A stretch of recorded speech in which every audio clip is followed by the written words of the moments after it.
What is going on, YouTube people? Neo Cards and Comics here today for a little want list of 2023. I'm a little late to this one. Usually I put this out right before the new year, right after the new year, but busy times around here with a lot of other videos going on, but we are finally getting to it.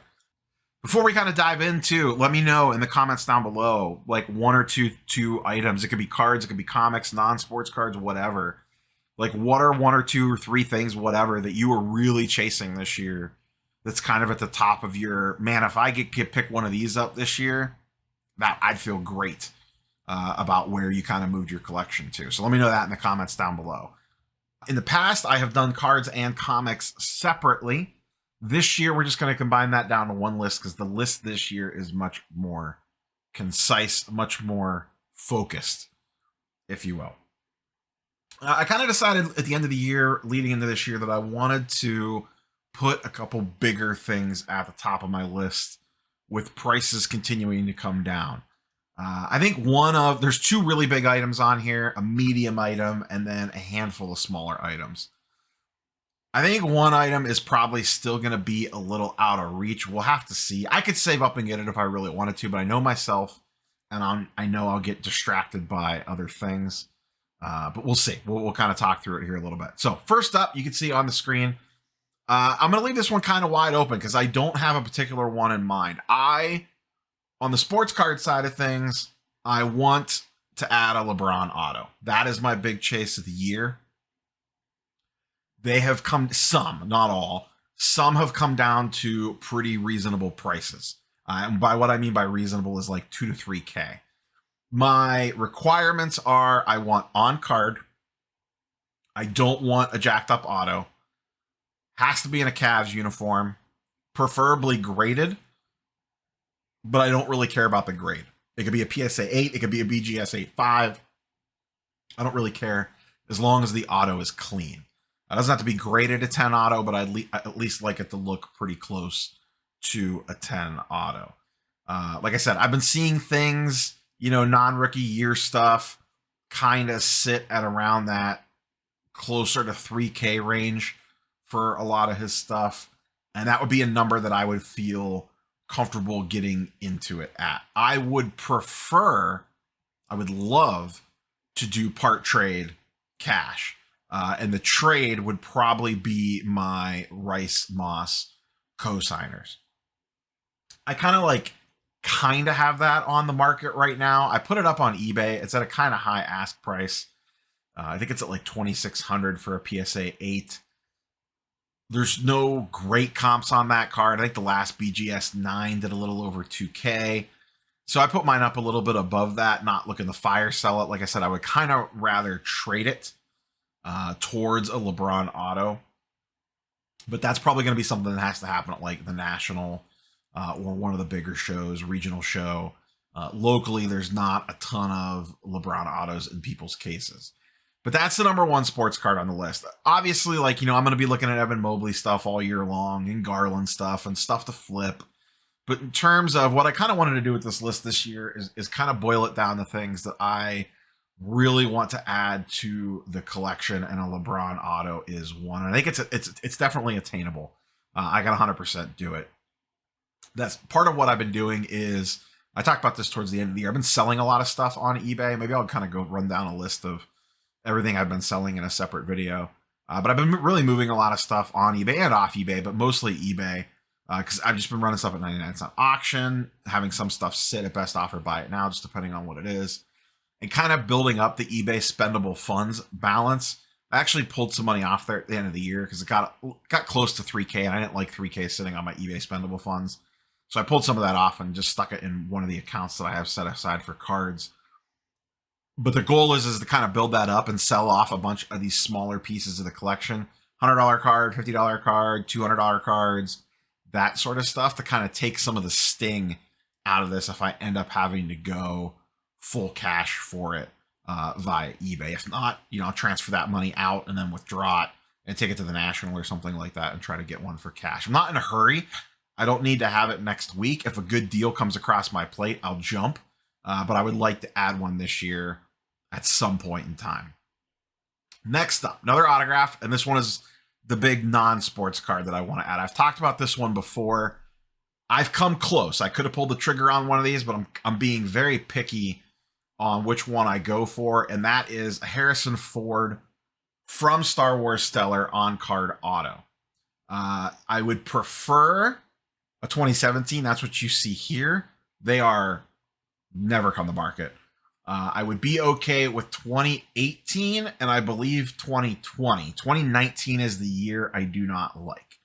2018 is him in his Hoth outfit. He's in the blue jacket with his arms crossed and the pistol is in his hand. I like that one. I've came close to making a deal on that one in the past. I came real close, but we just could not. Me and the seller were off a few $100s on price, and I just didn't want to put out the money at the time. These generally go for around 2K. If anyone ever sees Harrison Ford Stellar, feel free to slide it into my DMs. I am in, I have a safe search on eBay, but if someone runs into one at a show or whatever, feel free to let me know. The 2019, he's in Return of the Jedi gear. He's like in the camouflage parka poncho thing. I don't like that one. I probably would not actually buy that one unless it was a really, really, really good deal. And then 2020, it's a very similar pose to this one. The background's a little bit different. 2017 would be my preference. One of these hit eBay last year. $2,900 buy it now, and they put it up for auction at like $1,500. And I got cute and decided to wait out and see if I could bid on it. And someone actually smacked the bid on it before the auction even started. No one had placed a bid yet, and someone binned it. That one stung a little bit. I don't know that I would have went to 2,900 anyway. I thought that was kind of high, but 2017's rarely come up, and it's probably the best image. But I really, really want a Harrison Ford. There's some other stellar stuff that I'm looking for. I would like a Jyn Erso from 2017. I really like the look of that card. I would like a K2SO at some point as well. I wouldn't say no to another Pedro Pascal. If I ever run into one, I will always look at them from The Mandalorian. And I wouldn't mind a Rosario Dawson from 2021, I think it is, Stellar. The only problem is I don't like the card design on 2021 a ton. So they go for about $1,200. Once again, if one fell onto my lap, I would probably pull the trigger on it, but I'm not like actively hunting for one because I just don't like the way that the cards look from the 2021 design that much. There are some other lesser characters as well that I have my eyes on, but Ford is the big one. I really, really, really want a Harrison Ford one. Like I said, I've come close on this a couple different times, but they just don't creep up very often at all. They rarely come to market. I'm hoping some shake out of the woodwork here at the beginning of the year, but we will see what happens. On the comic book side, the main one is, and this is the one that I don't think is attainable. I would really have to set aside, really focus on this. I don't know if this is going to be a year for an X-Men one. Prices would need to come down a little bit more. Ideally, I would want like a 2.0 that presents pretty well. Maybe even a 1.5, just depending on how it looked, up to a 3.0. But even on a 3.0, you get into the $6,000-$7,000 range pretty quick. And that's just more than I feel comfortable spending at the moment. The most I've ever spent on an individual item was my Hulk 181, which is around $5,000. That was a 6.5 that presented extremely well, so I paid strong for that. And I have no regrets. I do not regret that purchase at all. I'm not sure I feel like shelling out that kind of money in this kind of market with prices still kind of coming down, but I'll see. Once again, if a good deal fell into my lap, I will pull the trigger on it. But this one would take a little bit of an effort. I would need to sit back and pause for a little bit on a lot of buying and really I'd probably move some stuff and also start saving up some funds to put things together for this. So this is on the list, but I don't know how realistic this one is. More realistic ones on the comic book path are, I really want to finish off the Dark Phoenix run. I started it about a year and a half ago, and I picked up some of the more expensive ones. I have this one, which is $129. That's probably the most expensive one in the entire run. This is the first appearance of Kitty Pryde, first appearance of White Queen, the Hellfire Club, bunch of characters. This is a pretty big key book. So I have this one in a 9.6. So that one's off the list. I also have a 132 and a 9.8. I actually picked this up at Heroes Con for a steal of a deal last year. Got this for a couple $100. I don't know if it was mispriced or what, but I saw it and I looked at it like 4 times because it was like so cheap that I thought it was too good to be true. But I snagged it, put it in the collection, so that one is done as well. And then I have 133, which is one of my favorite, if not probably actually one of my favorite comic books in my entire collection. In a CGC 9.8, one of my all-time favorite covers, Wolverine's first solo story. Great cover, low CGC census. Also a pretty pricey book. Also rarely come to market in a 9.8. So those are the 3 that I have. The ones that I'm missing are 130. This is the first appearance of Dazzler. This is probably the most expensive one on the list. Also, 131. I need 134, classic cover. 135. 136, 137. I love this cover, but I hate this ad they put at the top with this Marvel comic could be worth $2,500 to you. And same thing on this one. This Toys R Us shopping spree on 138 really takes away from what was otherwise a really, really cool cover.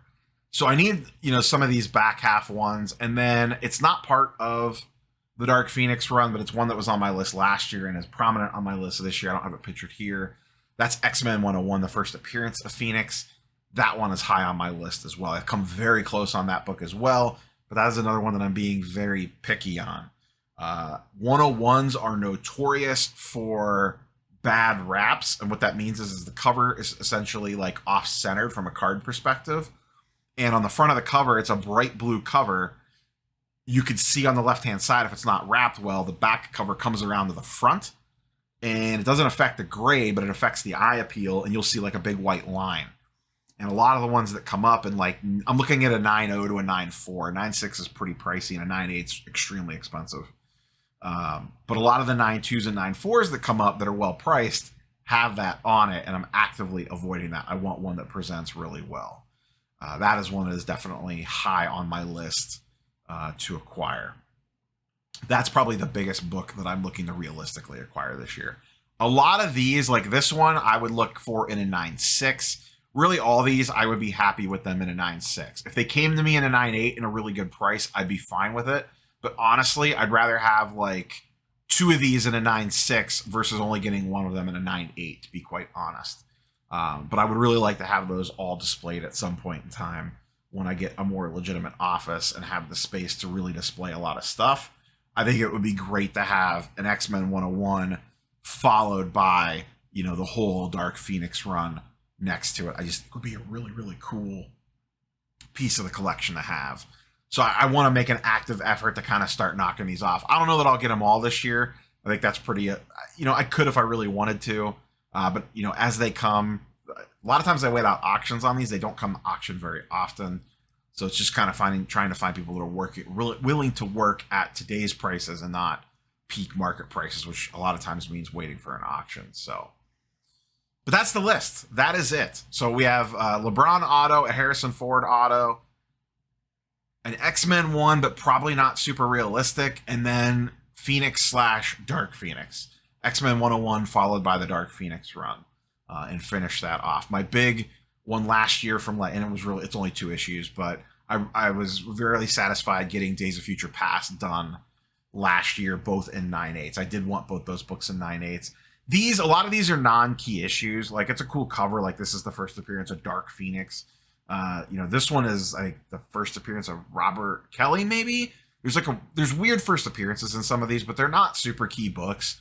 So I'm perfectly fine having them in a 9.8 in that case. These are a little more, they're not modern by any means, but I definitely like to stick 9.6s or better on stuff like this if I can, because then it's dual purpose, investment style grade, but also collectible wise, it's a decent price point to get in at for a lot of these. So that's the list. We'll see what happens, see which ones I can knock out. And at the end of the year, we'll probably revisit this video and recap and kind of see how the year went and how things changed. So once again, let me know in the comments down below what's 1 or 2 big items that you were chasing this year that you want to knock off your collectible bucket list. And we'll catch you guys and girls on the next one. Peace.